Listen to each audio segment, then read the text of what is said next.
Well, good evening, everyone. I'm Michael Blank. You're in the Lower Makefield Farmland Preservation meeting for February 2022. I'm the president of the board, and with me tonight, I'll just go around. Sean, you want to start? Sure. Sean Carney, board member. George? Dennis Stedman. Oh, George Hine, board member. Dennis? Did you hear me? Dennis Stedman, vice president. Okay, welcome everyone. So we'll go right into approval of minutes, and then we'll go to Sean's update on the landscaping winter jobs. So Dennis, to you for the minutes. Yeah, the minutes of our January 25th meeting were circulated. I did, as far as I know from email, they were acceptable. Are there any comments, corrections, or edits to those minutes? None. Hearing none, I make a motion that they're approved as presented. I'll second that. Second it. And All in favor? Aye. Aye. Aye. They're approved. Okay, thank you, Dennis. Thank you. So we'll move right on to wait for Dan to get on. So in the meanwhile, we'll hear from Sean, update on Corcoran's landscaping winter jobs. Sure. So as you recall, in our spreadsheet on Microsoft Office, we have a saved spreadsheet that has a total of 8 jobs that each of us highlighted for Matt Corcoran from Corcoran Landscaping to do and use up the 10 days that we had contracted with his company. Thus far, he has done the work over at Farmview 1, Farmview 2, and Bethel. Each of them are, 2 of them are visible from the road. They look very nice, specifically with the work done around the trees that are in Bethel and on Farmview. I did take a walk back on Sunnyside just after we got the last snowstorm. Went snowshoeing back there. Looks great. That's all the brush has been removed. Again, none of that bamboo has come over onto our property from the neighbor's property. All very clean, looks good. Farmview looks very good. I got a message from Dan the other day saying that work back behind Greenbrier Court was very well done. So all good news thus far. The weather is causing a bit of a delay. Lance called me today. Lance is Matt's son. He said some mornings we get out there, Sean, the ground's frozen, we can work, but then all of a sudden it starts to warm up and we have to get out of there because it's just so soft that the trucks will get stuck in there. So he said, we're doing the best we can, but obviously the snow and the delays have us, back a little bit, but they'll be doing more work off of Dolington this week. Next week, they'll be coming back and doing Leadham's Farm, the buffer area, and the other jobs that we have here on Heather Ridge, Makefield Brook, and Stackhouse. So I'll be able to give you a better update. He did express a bit of concern to me in his phone call today. That's kind of a larger issue, but one that, we can certainly address. But he said that the work he's been doing back on Farmview 2, which I'm assuming he is talking about, kind of the residents behind Fairfield Road. He said it's difficult to kind of get in there with some of the machines they have because there's a decent amount of fence that has been cut, wrapped up, or removed and is laying. So he said, traditionally what we would do, Sean, is just go right down the fence line like we did at Stackhouse, like we did at Leadham's, and cut in the buffer area. But he said, I can point you to several fences that have been cut. They've been rolled up.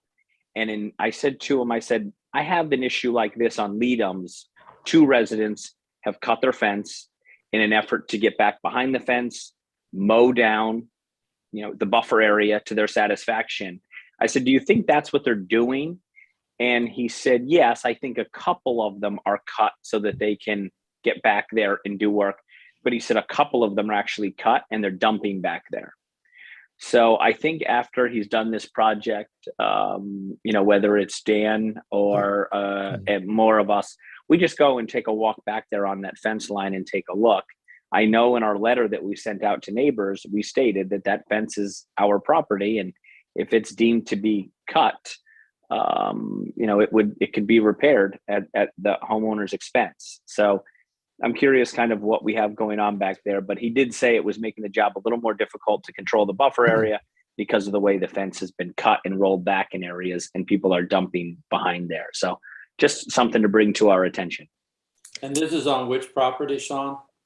This is on what we would consider Bethel / Farmview 1, which is kind of all one. But Dennis, you and I and Dan walked back there about a year ago. We were back behind like 1600 to 1614 Fairfield Road. We noticed the fence wasn't in great shape in certain areas, but maybe it's a little bit bigger of an issue. And the reason is this: if it's difficult to keep the buffer area clean, that's an issue for us. That's an issue for the farmers. If the fence is taken down or removed in areas, well, now you're kind of breaching the integrity of the fence line in general, and you're creating different issues, such as where now deer are going to migrate to in large numbers, as well as easier for trespassing. So just something we may want to take a look at. And then the second thing would be, and this is what I deal with here on Leadham's, it's that double-edged sword. You have a neighbor who obviously doesn't feel like the buffer area is being maintained to their satisfaction. They take it into their own hands. Are they trespassing? Yes, they are. Are they just, trying to make things look nice? Yes, they are. So it's kind of that catch-22 that we often have. But if someone's actually cutting the fence down and rolling it up or removing it, I think that's probably a different issue, especially if we're finding large amounts of debris back there, which is what Lance was kind of alerting us to. I think it's a two-step process. I think by cleaning out the buffer, there's always been issues back there. We've known about it, but it's not easily discernible because of all the junk and brush that's there. So now that the brush is being removed, just as you said, it's more apparent so that we can address it. So that's really good from that angle too. Sure. I would say in the next, I asked them to give me a call when they were finishing up so we could drive around quickly, look at each of the jobs, and they could give me another update if anything else needed to be brought up. I'm assuming that no more weather, the next 10 to 12 days, I'd say they'll probably be finished. Remember, it's 10 working days that they're giving us, but it sounds like they've had a couple starts and stops, getting in 4 hours and then having to take time off. So, the snow has kind of delayed them a bit. Okay. Any comments, questions for Sean? Actually, Sean raised an issue that I intended to bring up later, but since it's on the table, it was about this time last year, I think we sent a letter to all neighbors. I think it's roughly 190 residential properties or so that literally border our preserved farmland. I think it's probably wise that we do that again. I think at least communicating at least annually would make sense. I know there's an issue with the mailing list because properties do turn over, owners change, etc. The mailings we do say or current resident. Unfortunately, that sometimes indicates that it's junk and it may not get opened. Ripped up. But I think if we have the right return address or, Lower Makefield Farmland, whatever, we can prevent that. But I think it's a topic of outreach to the annual outreach. We can build off of last year's letter and see how that might want to be tailored or amended or reoriented for issues that we have this year. But that I think is one topic, and then specifically to the buffers back there. Yes, I think you're right, Mike. It's two-step. After that's cleaned out, then we should, go back there. If there are certain neighbors that have removed fence or damaged fence or dumped, then I think that's a one-to-one letter communication to those neighbors to say, this is just addressing the specifics of their situation. And I think the sooner we do that, the more diligently we do that, the more effective it'll be at preventing these things in the future. Dennis, Yeah, I think that a letter can't hurt, but I think that, and I'm not against it, but would think that addressing these individuals house by house when we come across them would be more, I don't know, time effective. Oh, no, I'm saying that we absolutely have to address an individual issue one-on-one with an individual neighbor. But it just raises the a different question, which is, are we going to do an annual letter this year? Yeah. General letter to all neighbors, not Mhm. on this particular topic, but just it's that time of year where I think we probably should. I think our letter last year went out in January or February. Yeah, yeah. As Sean, as a neighbor yourself, how effective do you think a general mailing will be? So I'm just you- recalling when we penned that last year, it was the thought that we hadn't sent a communication in many years. The amount of turnover in neighbors was increasing, and it would be important to do so. I think when we did it, we had talked about sending it out again in 3 to 5 years. I think an annual letter, I don't know. Yes, turnover has been pretty great in Lower Makefield Township. I don't know, specifically to the 190-ish neighbors that we've had. I would think an every other year letter would likely suffice. I don't know what the cost associated with it is. But I do fully agree with the fact that when we're out walking these and taking notes and are contacted about breaches in the fence, debris thrown over, that those are certainly situations that we should, take up rather immediately, in the sense that they'll likely only get worse if not addressed. So Sean, I have a question in that Mhm. on those fence lines where the fence is, destroyed enough that it's going to have to be replaced, Mhm. who's accountable to pay for that replacement? That's at the homeowner's expense. That's private property. That is our property. And I believe the way it was worded in the letter, if it made it to the final stages or not, was simply that is, private property. If it was deemed damaged to the point where we felt the need to have it repaired, it would be at the homeowner's expense. Correct. That's my recollection too. The fence is a boundary line fence, which Farmland owns. Farmland put up the fence at Farmland's expense, and so that wire, those posts are our property and shouldn't be tampered with or damaged by the neighbor. Right, right. I'd be in Correct. favor of every other year. I think every Okay. year is excessive. Okay. Not excessive, just not necessary. Yeah. No, I really raise it as a question because looking back through the notes, I realized it was right about now that we sent that letter, and I didn't know if there was something we wanted to do every year or not. I think every other year would be a minimum cadence. I would be in Okay. support of every 3 years. I'd be in support of, I think every 5 is getting a little long with how the markets and homes have turned over. But I think every other year would be an appropriate cadence given what we've seen in turnover in the area and wanting to reintroduce ourselves, in an effort to, to have good neighborly relationships here Okay. on the farmland. Okay. I propose that I put a reminder on my own laptop, whatever. I'll put a reminder to do that come around December-ish of this year, that we start getting it together. Sure. We'll shoot for Q1 of 23. Yeah. The good neighbor letter every other year. Okay. Yeah. Yeah. Agree. Yeah. Agree. All right. Good So point. that's it on Corcoran. I'll keep the spreadsheet up to date. You'll notice that I have each of the jobs listed. I have it when I shared the job with Matt Corcoran, and then I'll have a line where I will write them as completed. Not only completed that I've been told they've been completed, but we will go out and look at them and make sure they're all done, and then I'll have them completed. And then we'll start taking a list for the 2022, 2023 winter projects as they stack up. Great. Sean, would you mind sending out a share on that, just as a reminder for us to go in and look at it? Oh, sure. Yeah, it's right here. If you're on the, I will send one out. But if you're on there and you just click on Excel, it's titled Project List for Corcoran Landscaping, Oh. LMFP. Okay, okay, Okay. yep.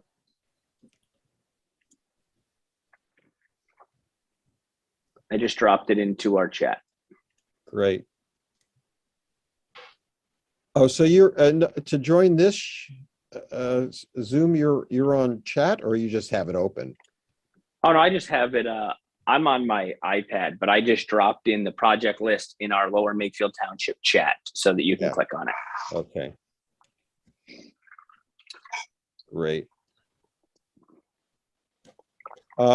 Okay, so that's it for the winter jobs. We'll turn to you, Dennis, for the fence repair on Heather Ridge and what's going on there. Yeah, I did, that kind of fell into a hiatus for a period of time. The ball, it fell between the cracks with Apex and fencing and myself. I reached out to Gene. Gene said he's been busy. He expected to have a new estimate to me by now, but I do not have that yet. So I really have nothing new to report on that on that issue. The last communication was Apex is going to submit to us a proposal for approval, and we haven't received that yet. Wasn't there also a fix to the original job that Gene was going to do? Yes, that was part of it. They were going to fix the original job that wasn't done quite right. But then we had also changed the specifications and needed them to install a new post or two, which was a net change to the original job. He's going to get us an estimate of what that new change would be, so that we could approve that estimate. And then with that approval, he'll go out, fix the original job, rectify that, Okay, and do the new work. I see. And we're still waiting on Apex for that estimate. Got it. I'll ping him again. I pinged him enough times that I don't want to become a total nuisance, but it has been well over a week since the last one. So Right. I'll try it again. And as Sean points out, weather, and we've had a little snow here, and that's probably got in the way of them getting out there. Oh, but you're just waiting for the estimate right now. Yeah, Yes. before any work's done. Got it. Okay. Any comments? Oh, I didn't ask. Any comments from the public on that? Or any other topics?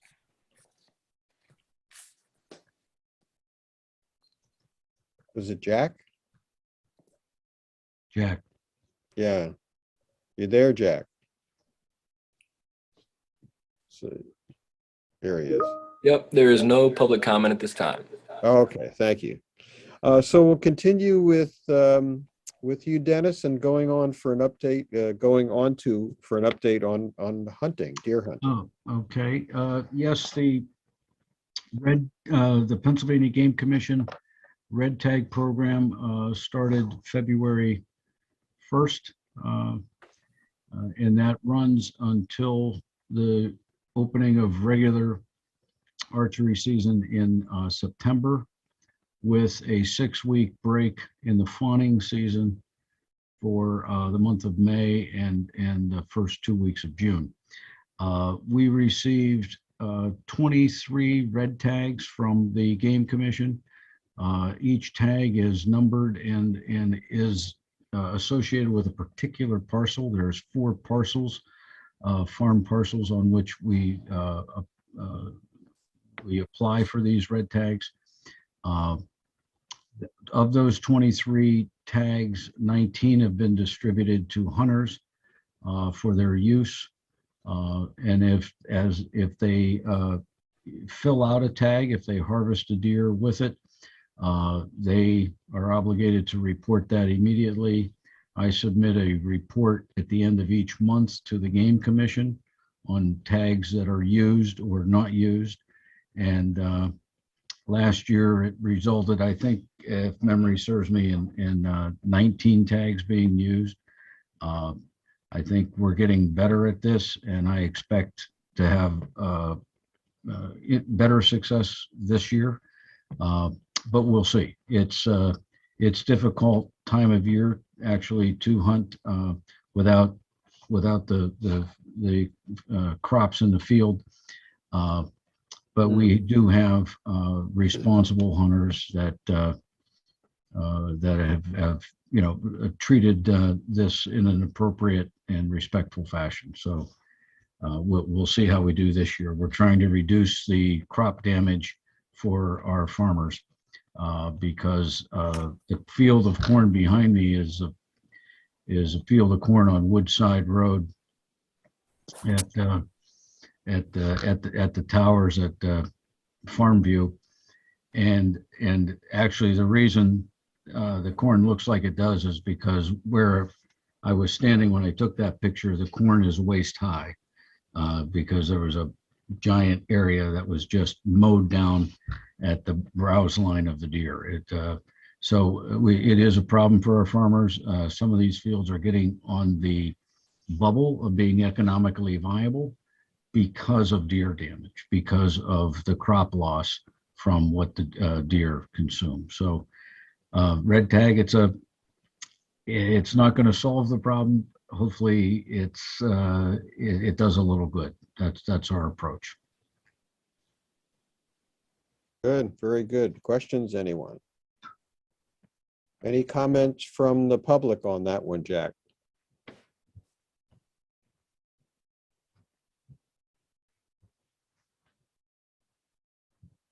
Jack? No public comment at this time. Okay, thank you. Thank you. Well, Dan Bonikoski has joined us. Welcome, Dan. Thank you. Sorry about that. Yep, Dan's our treasurer, and we'll move right to, if you're ready, Dan, to your treasurer's report. Yeah, so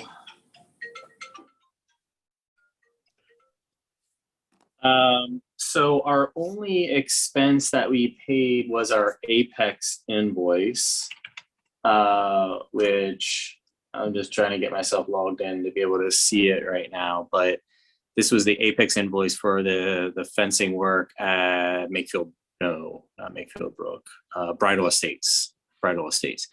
And so, Mike, I guess if you guys did you guys already cover this, or I just want to see, because you were going to reach out to Apex to confirm they received it and that they can make sure they move forward with the work. They did. And Dennis gave us an update, and I apologize. I had the wrong parcel listed there. It had Heather Ridge. It's Bridal Estates. Thanks for the reminder. Yeah. Yeah, we're waiting for, I just reported on this, Dan. We're waiting for Apex to submit the estimate for the new work.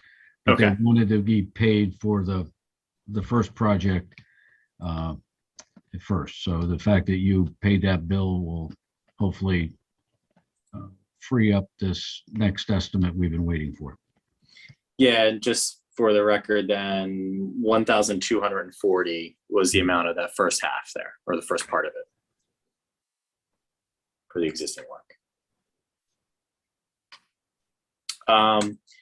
So nothing else to report at the moment. I still owe everyone here, though, just a summary of the leases and what was paid, and just to show that reconciliation for everybody, and where a farmer used the discount or did not have it paid in for the discount.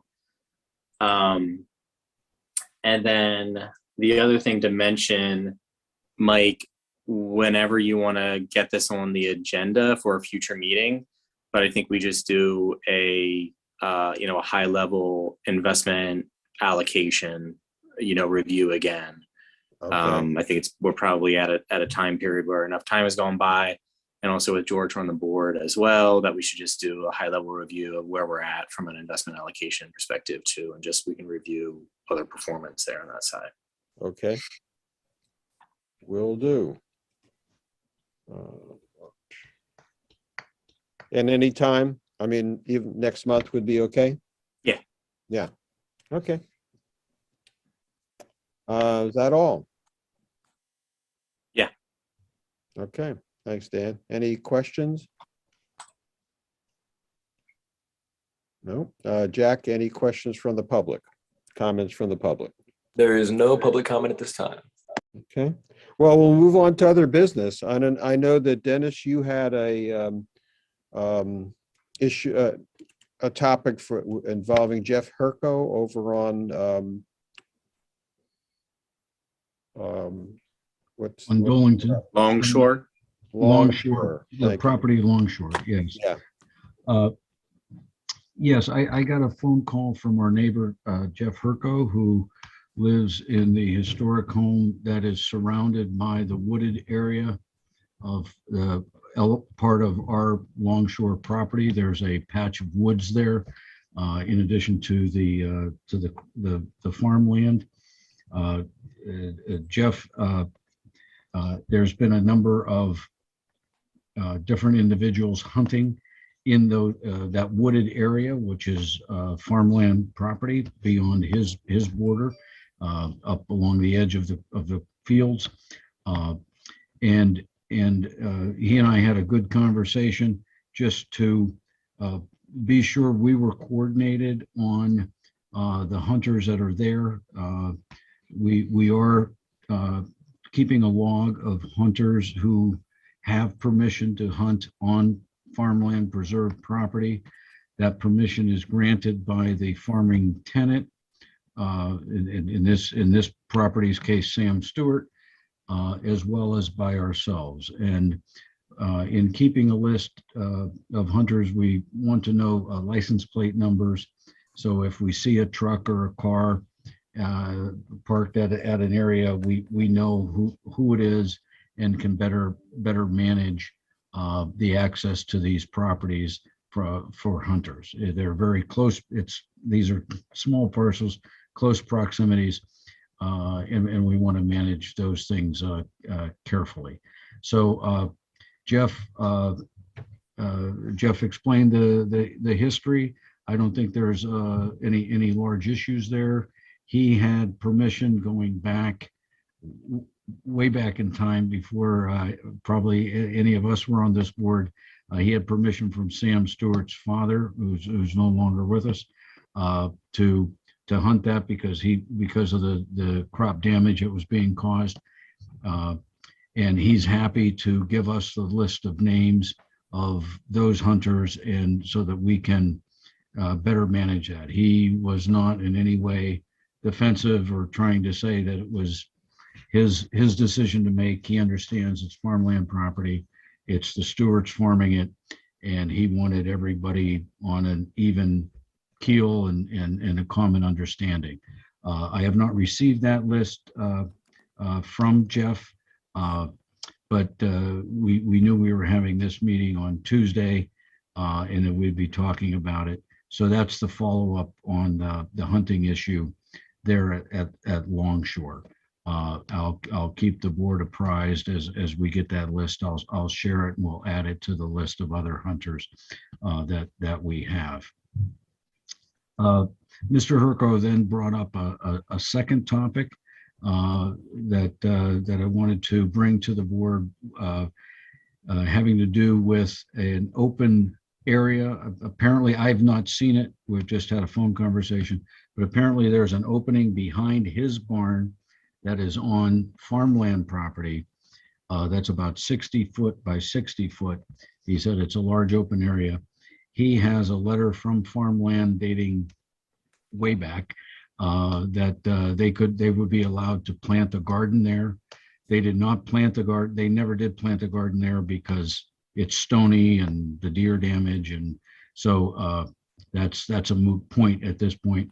But he is a skilled carpenter and lumberman. He's got a saw to cut lumber, and he wanted to know if he could rent that plot to stack his freshly cut lumber to have dried to dry out. He said, maybe I could rent it for $1 a year or something. And I didn't give him any any response other than I would bring it to the board tonight, and that someone from the board would follow up with him and visit the site and kind of get our bearings and collect the right information. But that's a neighbor who's made that request. And so I bring that to the board for general comment and discussion and decision on what next steps we want to take. Comments from the rest of the board? Sean? I just have two quick questions. Well, two of them are related to the first topic, more around the hunting. Just to be clear, Mr. Herco does or does not hunt? He's a hunter or not a hunter? He said he does not hunt. He does not hunt Okay, so- himself. Okay, so that But property around his the house, he hunters does not that hunt. the hunters that he knows that have been hunting the woods are our woods that surround his parcel. He allows them to park in his driveway, so he knows when they're there and when they're not, and their vehicles are not, out on the road. Got it. And then maybe it was just the way that you phrased it, but I just want to go back real quick, just so we're clear. You said that permission would be granted in this case by the Stewarts, by Sam Stewart and the Farmland Preservation. So would I understand that for hunters to be granted permission to hunt on any of our properties, including this one, that it would be permission from the farmer and from the Farmland Preservation, which would ultimately then make that list of farmers much easier to obtain and keep? Or can it be done by just one or the other? I just want to be clear, because one will make this very easy, one will not. No, I know, and it's something we should discuss. I mean, historically, we've taken the position that we don't want to be in the position of granting permission. We want the farmer to do that. But in the last few years, since at least my involvement, we have run into some issues with some hunters that have maybe not satisfied us and behaved to the standards we expect. And it's motivating me to want to have dual permission necessary, both from the tenant farmer and from farmland. I'm saying it that way, but it's actually a decision that this board needs to make. But my thinking has evolved along those lines, because in dealing with these hunters and talking to them and getting their phone calls and getting their questions, I'm coming to the conclusion that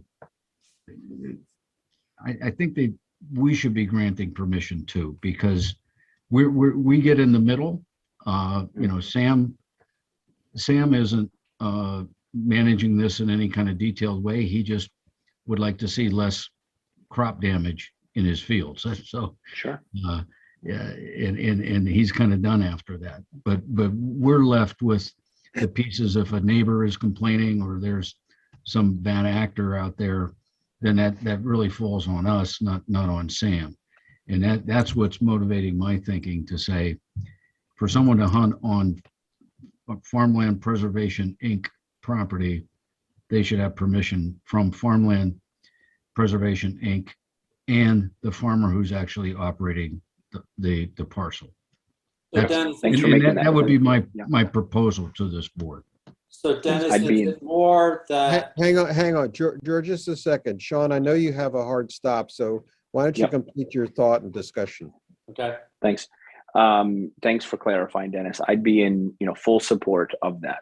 Obviously some of our farms are quite visible from some of the, from Dolington and other roads around here.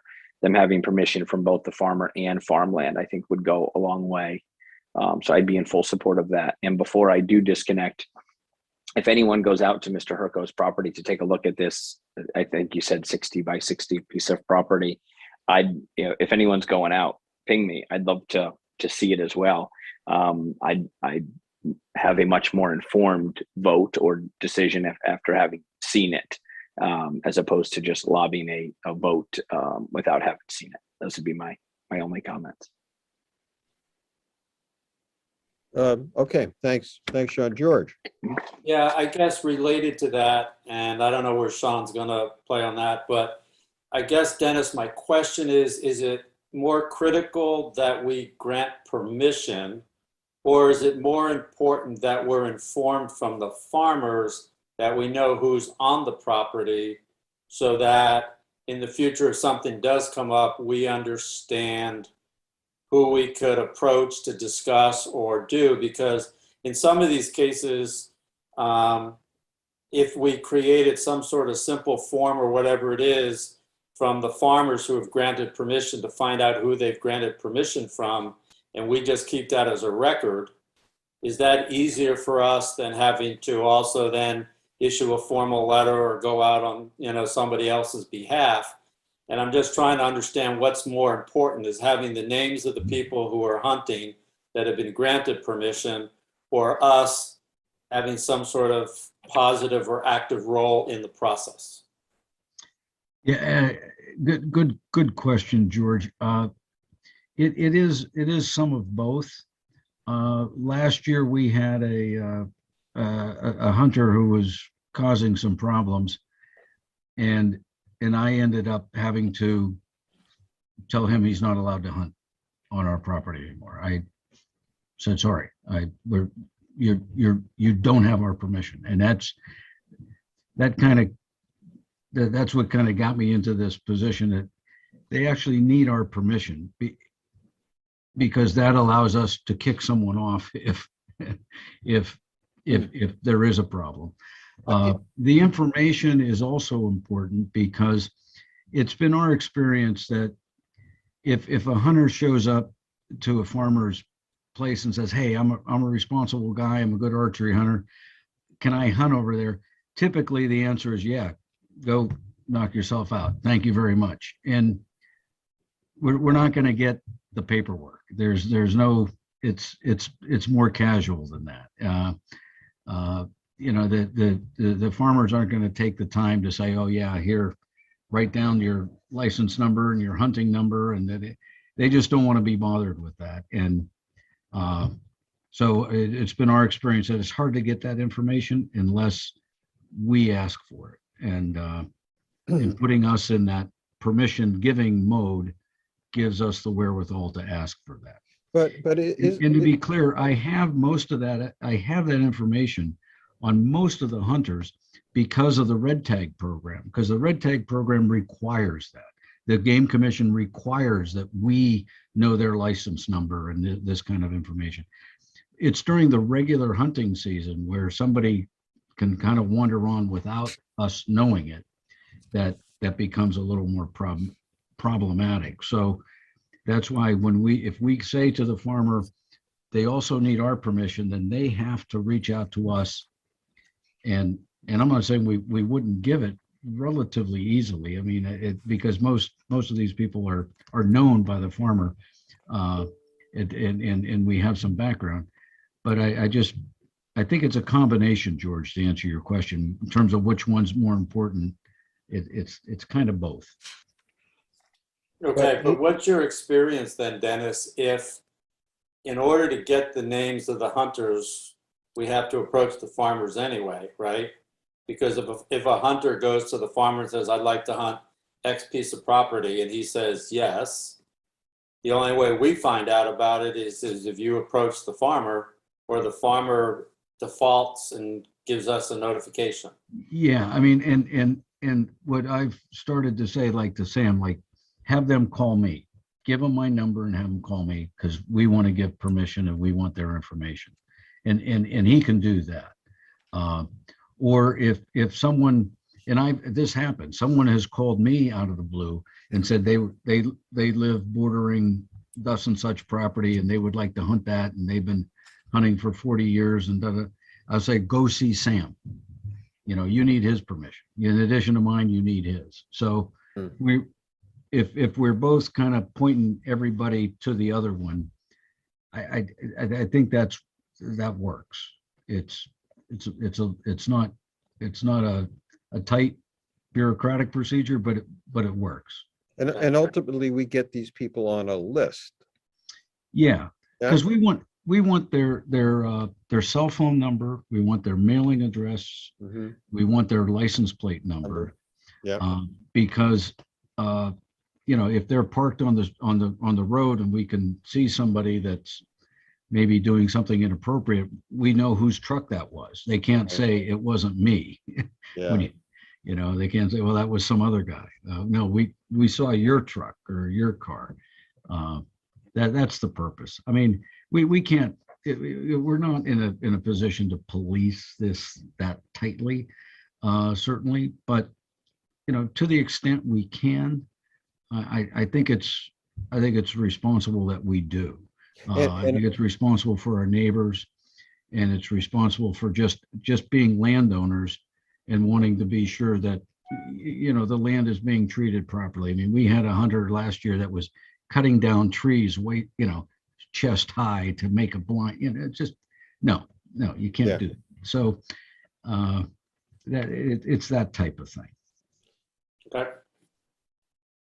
And just stating formally, whenever we have the opportunity to say that they need hunters need both our permission and the farmers, I think just putting it out there in writing, it just helps. Yeah, I think so. Okay. Dan, any comment on that? I agree that it should be a dual permission concept. Without a doubt. Okay. Dennis, I think we've mentioned this another topic here, once or twice in the past, but we don't necessarily need to discuss it right now, but should we revisit the idea of posting our property? Is that something that's worthwhile, a good exercise or not? I don't really know the rules around it. I know that there's all this, a lot more now about like those purple hashtags and the purple markers and that kind of stuff too. But I just wanted to throw that back out there if that's something that we should be considering or not. Yeah, I mean, maybe we should. If we did, there would only be a few locations where that would be important. I mean, our land is not to be trespassed on, and we could easily post all of our property as no trespassing. Right.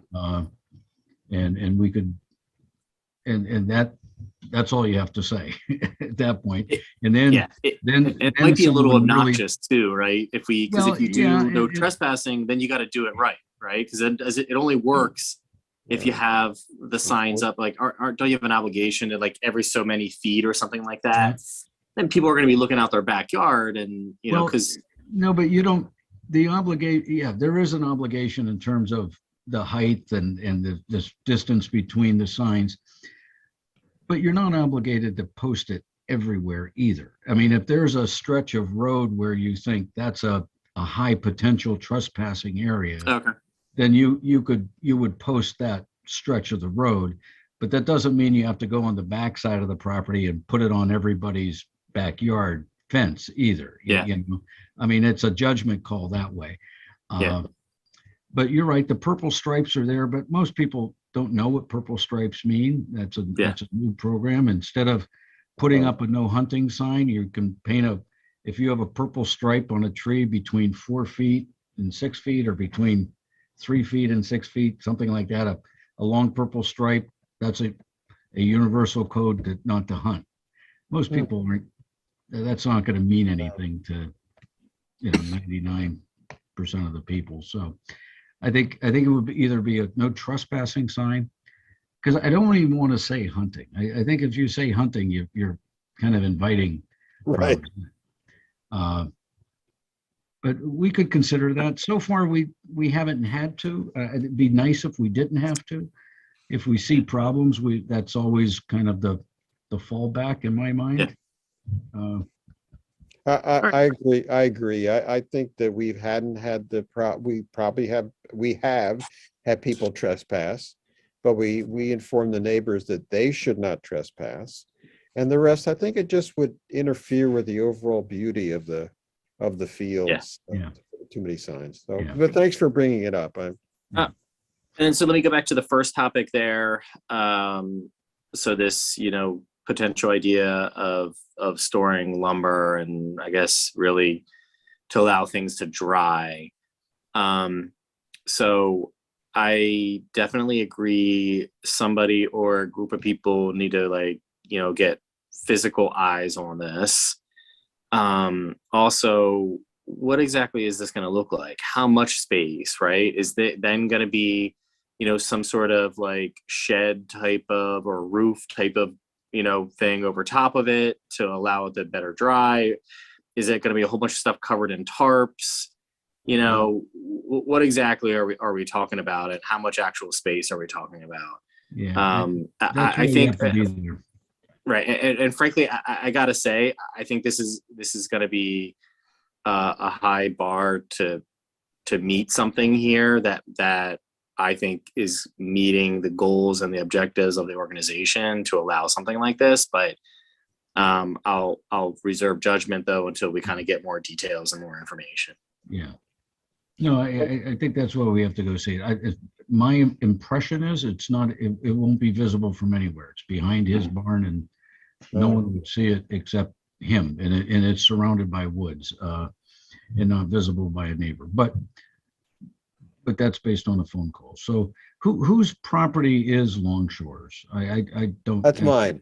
That's Is that mine. yours, Mike? That is, yeah, I mean, do you want to take the lead on this and I will, reach out sure. to Jeff? And yeah. I would echo what Sean said. If you set up a time to go visit, I mean, I know Jeff. I've just met Jeff in recent months associated with this other committee. He and I have had coffee together. I'd be happy to accompany you on that if it works. I mean, I don't need to, but set it up, and if I'm available, I would join you. Okay, good. I'll do that. I'll get in touch with Jeff and try to set something up and let everyone know. Okay. Good. Another piece of business other business I had was Doug Johnson and the relic hunters with their metal detectors who were out on Stackhouse. I went out. The weather was really nice Saturday, so I went out and to see what they were all about. And we chatted for a long while. Very nice group of people. And there's surprisingly a number of hobbyists in the area that do this. And he mentioned to me an idea that Doug mentioned, an idea that he had brought up with Jim Majewski and hadn't heard back about the Patterson farm. And that is to sponsor an event at the Patterson farm. They've been wanting to get over there because there are a number of buildings and probably, great history of that property, to do some hunting for relics there. He said, I don't know if he can actually follow through on this, but he said he could get, say, 100 people to pay $100 each at the drop of a hat, he said, to come out and hunt, and that perhaps Lower Makefield Township, now we're not involved with that property, of course, but maybe LMT would be interested to do that as a fundraiser. All he would need would be porta potties and some bins for recycling or trash. And Dennis, you've already confirmed that they have both or some of that out there already. Yeah. So, I mean, just so everyone knows, I think it's a great idea, and I thought that I emailed Doug. I haven't heard back. That I thought his next steps would be to try to get this on the agenda of a Board of Supervisors meeting and see if he could get it approved that way. And I, let James McCartney know, not only as our liaison, but now as chair of the Board of Supervisors, that perhaps he might get interested in. And Jim Majewski had said that he thought it was an interesting idea. That's informally. Just one quick comment. I mean, listen, it's for the board of supervisors, that is, to really kind of deal with, like you said. Sure. And so Charlie Ann Farms really only leases the land area, right? I think, but it sounds like this would only be like the immediate area in and around buildings So it may not impact Sam or the Stewarts, but just to the extent that, the Stewarts need to be looped in at some point in time, of course, too. But again, the township would have to do that, and I'm assuming they do that. But Right. No, actually, that was another point that I'd forgotten to mention. I said you need to get Sam and Tim's approval for doing this. And he might actually do it further than around the immediate buildings, because there are buildings that were on that property, Dennis, you may know much better, that were there in the 1800s, 1700s, and they're no longer there, which would be of the greater interest to Doug and his group. Yeah, I think so. That's some of the questions. I mean, are they walking the farm fields? Or are they looking around the immediate buildings? I mean, from my involvement in the ad hoc property committee, I what I had suggested to Jim Majewski is to involve the Lower Makefield Historical Society and or the Lower Makefield Historical Commission. Right. The Historical Society, as far as I know, is always looking for, it's a nonprofit looking for ways to raise funds or to have a fundraiser.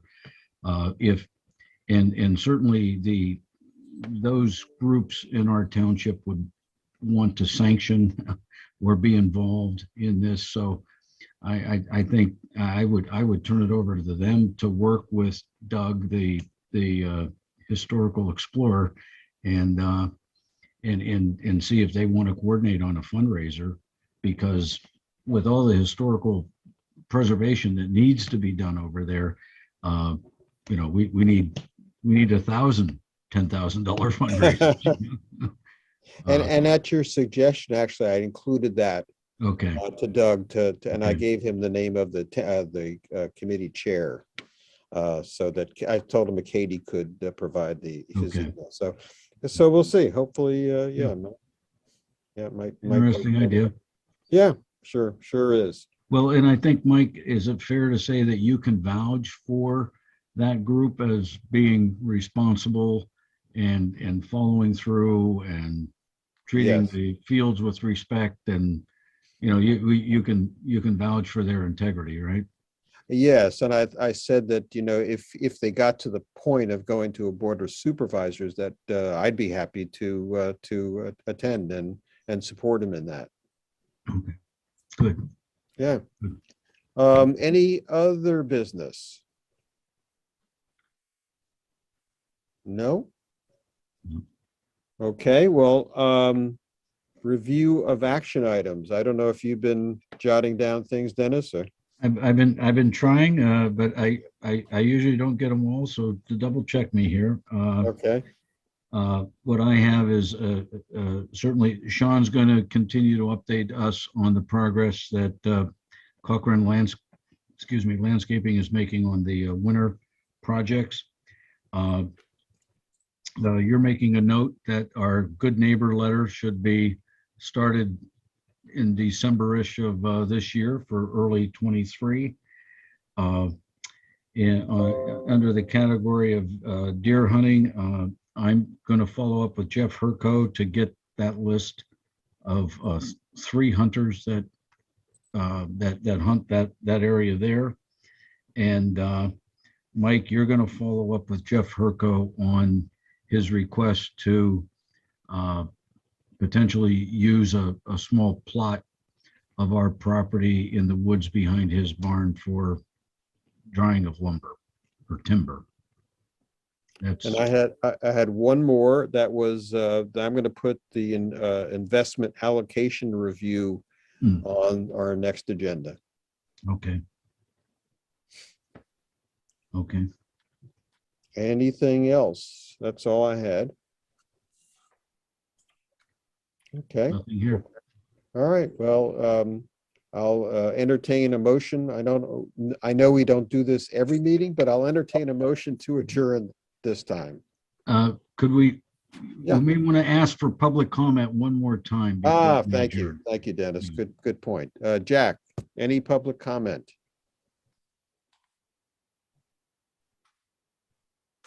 Yeah. Usually he'll pop up as there he is. There, guys, sorry about that. There is no public comment at this time. Okay. In that case, All I'll right, make a so- motion to adjourn. Seconded. All in favor? Aye. Aye. Aye. Okay. We'll see you in March. I haven't heard about meeting dates yet, but I'll get that out as soon as I hear from Katie. Very good. All Great. right. Thank you. Thanks, Take care. George, enjoy down there. I shall. Yeah, enjoy. Bye. Bye now. Bye-bye.